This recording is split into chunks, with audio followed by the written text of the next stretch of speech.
Баршаңызға сәлем, менің каналыма қош келіпсіз. Бүгін сіздермен өте дәмді, жұп-жұмсақ болып шығатын рогаликке дайындайтын боламыз. Видеоның соңына дейін қарап, менімен бірге жасаңыздар.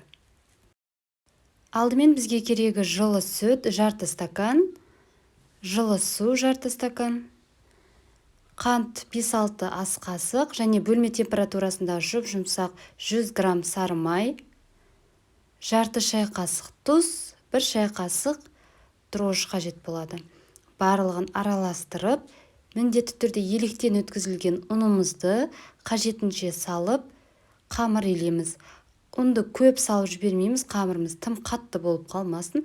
Жұп-жұмсақ, қолға қатты жабыспайтындай қамыр илеп, бетін жауып, жылы жерге 40-45 минут шамасында орап қалдырамыз.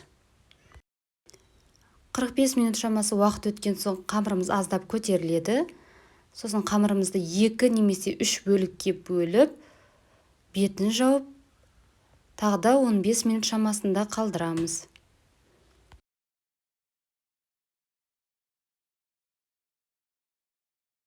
Он 15 минут шамасы өткен соң қамырымызды алып, жайып аламыз. Тым жұқа немесе қалың болып қалмасын, видеодағыдай етіп жайып, қалауынша үлкен-кіші етіп рогаликкидің формасындай кесіп шығамыз. Салмасы қалауынша творогпен, яғни сүзбемен жасауыңызға болады.